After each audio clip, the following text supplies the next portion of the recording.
Enrico, è sempre più frequente sentire parlare di persone che vivono con iguane, gechi, serpenti e i cosiddetti nuovi animali d'affezione. Tu cosa pensi in proposito?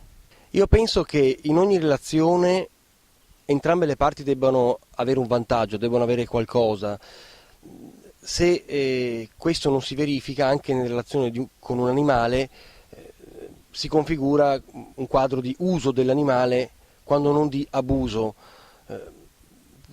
Facciamo un esempio, ad esempio prendiamo l'iguana. L'iguana è un animale che in natura vive nelle foreste pluviali dell'America Latina e già per questo io penso che dovremmo chiederci se davvero possiamo pensare di poter disporre degli animali a nostro piacimento, anche se vengono fatti nascere qua. Comunque un animale che si è evoluto in una foresta pluviale a queste latitudini difficilmente sta bene.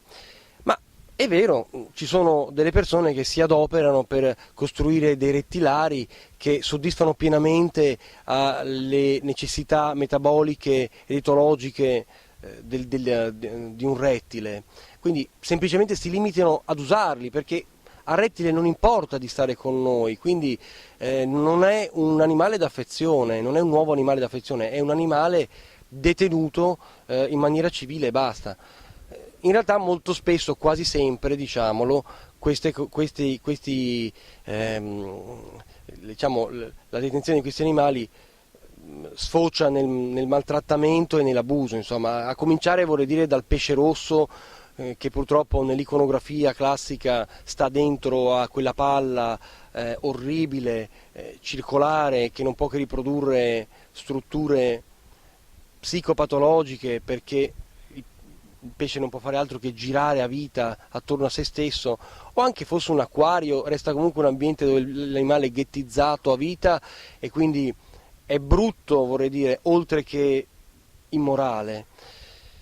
E cosa diversa, ad esempio, è il coniglio. Il coniglio è un animale che può instaurare una relazione molto feconda e gioiosa con le persone con cui vive. È un animale molto intelligente, molto interattivo, molto prosociale.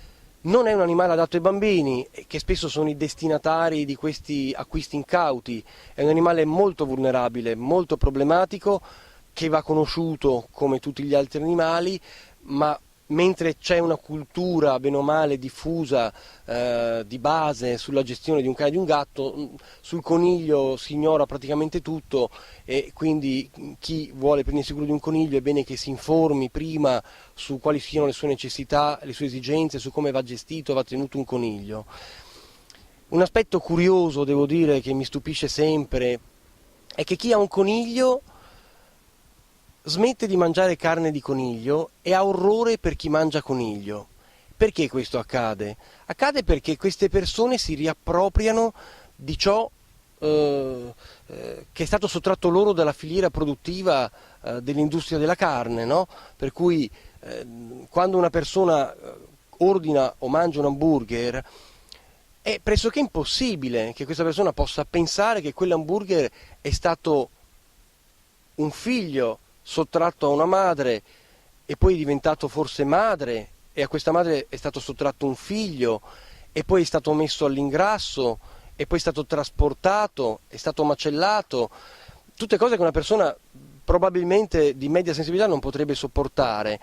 Ecco, chi ha un coniglio si rende conto che quella cosa che per qualcuno è da mettere in tecia in realtà è un amico e quindi quella coscia di coniglio non è qualcosa ma è una parte di qualcuno ed è in particolare una parte di un suo amico e quindi non è assolutamente mangiabile. Chi se la mangia ha i tratti del cannibale agli occhi di chi riesce a acquisire questa nuova visione che non è delirante ma è secondo me realistica, cioè è una visione più reale di quella che noi abbiamo e che ci viene appunto sottratta da questa macchina diciamo, produttrice che aliena gli animali, li scompone, li parcella, li rinomina fino a sottoporceli come se fossero semplicemente della merce.